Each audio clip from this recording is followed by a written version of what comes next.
8 tahun sudah Sunderland hidup di dasar jurang tanpa sorotan cahaya Premier League yang penuh gemerlap. Namun sekembalinya mereka ke papan atas, si kucing hitam mampu mengobrak-abrik para raksasa. Sunderland baru saja ditahan imbang Everton, tapi hasil ini tak menggoyahkan mereka di papan atas klasemen. Musim panas lalu mereka menghebohkan publik, membakar 160 juta pounds demi bisa bersaing di Premier League. Kali ini publik tahu usaha Sunderland tidak sia-sia. Meski ada perombakan besar-besaran dalam skuad, Sunderland ternyata sukses mendobrak dominasi para raksasa papan atas. Bagaimana bisa? Kali ini Starting 11 Moment akan kembali mengulas Sunderland, mengulik apa rahasia di balik solidnya pasukan yang dikomandoi Regis Lebris ini. Siap-siap untuk menyimak, karena kisah Sunderland ini akan jadi kisah paling heroik IPL musim ini.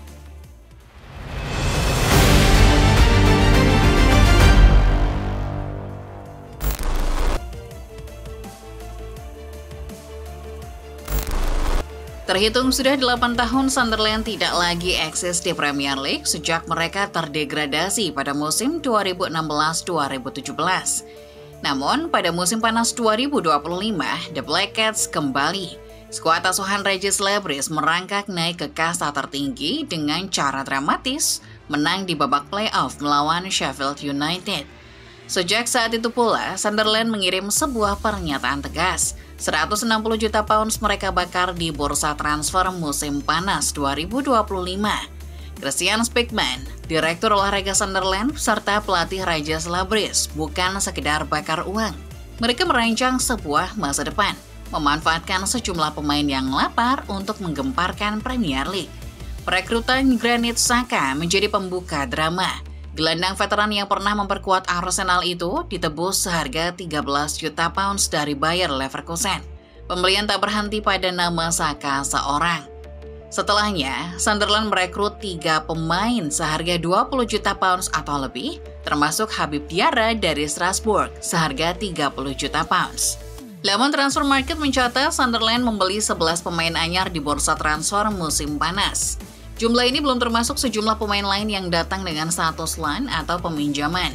Selain Diarra dan Xhaka, rekrutan lain The Black Cats antara lain Enzo Levy, Kemsden Talbi, Nordi Mukele, serta Robin Roos. Sunderland menjadi tim dengan pengeluaran musim panas terbesar ke-9 di Premier League. Bagi sebagian orang, mereka mungkin sedang berjudi. Akan tetapi Sunderland tahu kalau uang yang mereka hamburkan bukan sekedar pertaruhan. Mereka menuangkan ambisi dan mimpi ke dalam nilai transfer fantastis yang membuat banyak orang tercengang.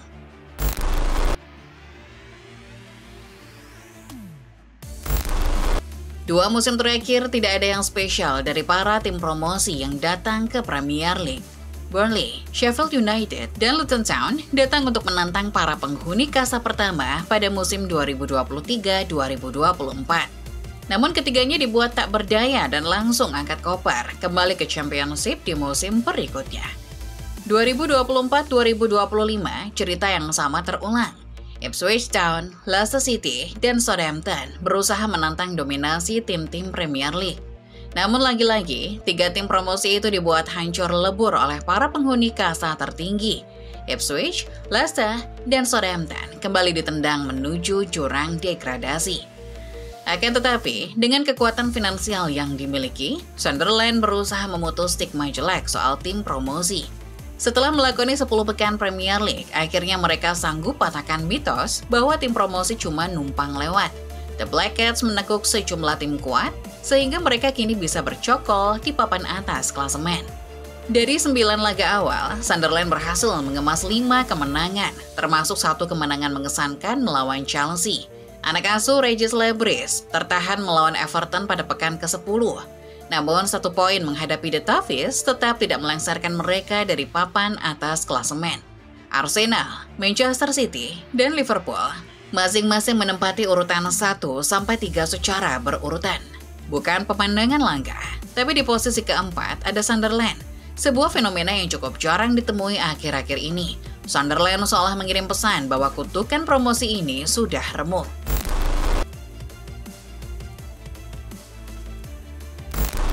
Sunderland telah membuktikan bahwa tidak selamanya tim promosi cuma jadi penggembira. Beberapa dari kita mungkin berpikir, ya wajar mereka belanja gila-gilaan di musim panas. Namun tidak sesederhana itu. Belanja mewah belum tentu hasilnya lebih baik. Coba tanya Liverpool kalau nggak percaya. Faktanya, Sunderland menghabiskan 160 juta pounds untuk membeli 11 pemain berbeda. 15 kalau pemain yang datang dengan status pinjaman masuk hitungan. Nilai maharnya menjadi rekor untuk sebuah tim promosi. Hampir semua lini diganti. Tapi apa yang membuat mereka tetap solid? Dalam wawancara yang dikutip dari BBC, Regis Lebris mengatakan bahwa kuncinya adalah kebersamaan. Skuadnya merasakan apa artinya suka maupun duka bersama-sama, meski baru saling mengenal sejak pramusim. Di sisi lain, proses rekrutan Sunderland adalah rekrutan cerdas karena mengombinasikan pemain muda dan veteran berpengalaman. Kami membentuk identitas kami di pramusim, dan bahkan sebelumnya, kebersamaannya, kemampuan untuk bertahan dan menderita bersama, kami melakukan semuanya dengan baik dan saya bangga dengan para pemain dan para staf. Ujar Lebris sesaat timnya mengalahkan Chelsea di pekan ke-9 Premier League. Granit Xhaka sebagai pemain veteran IPL dalam skuad Sunderland memegang peran penting. Lebris menyebut kepemimpinan Xhaka membantunya menyatukan skuad Sunderland musim ini. Dan Ballard yang juga merupakan penggawa Sunderland mengatakan Xhaka selalu berhasil membakar semangat ruang ganti dengan kalimat-kalimat motivasinya.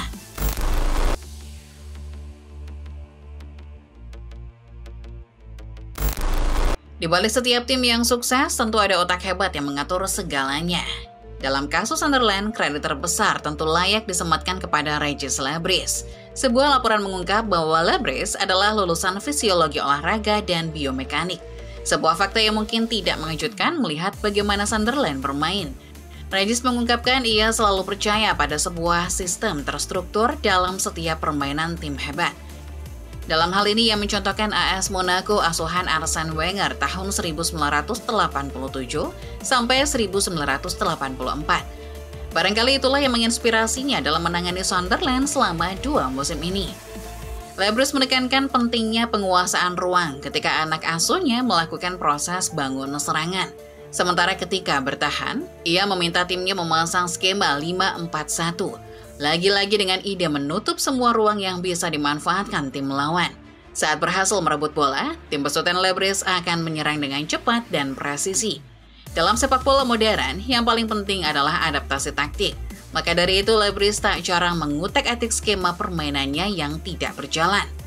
Kadang berubah menjadi 3-5-2 atau 4-3-3 saat menyerang. Selain itu, Lebris juga menekankan pentingnya kerja tim, karena sepak bola bukan olahraga individual.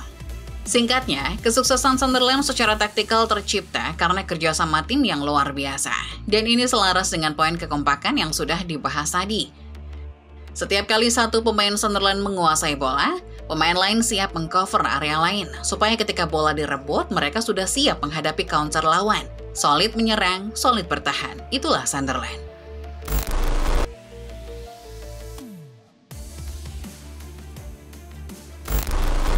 Sunderland adalah sebuah fenomena langka di mana sebuah tim promosi mampu mengguncang para raksasa di papan atas. Akan tetapi, saat mereka masih nyaman bertengger di papan atas, pekan-pekan depan akan terasa lebih berat. Meski sebelumnya Sunderland berhasil menekuk sejumlah tim kuat, laga selanjutnya akan terasa bak siksaan di neraka. 8 November nanti pasukan Regis Lebris akan menjamu Arsenal di Stadium of Light. Kita tahu kalau Sunderland punya serangan yang mengejutkan, tapi Sunderland butuh effort yang luar biasa untuk menembus tembok kokoh pasukan Mikel Arteta. Kompetisi berlanjut dengan laga kontra Fulham dan sesama tim kuda hitam yang sedang naik daun, Bournemouth.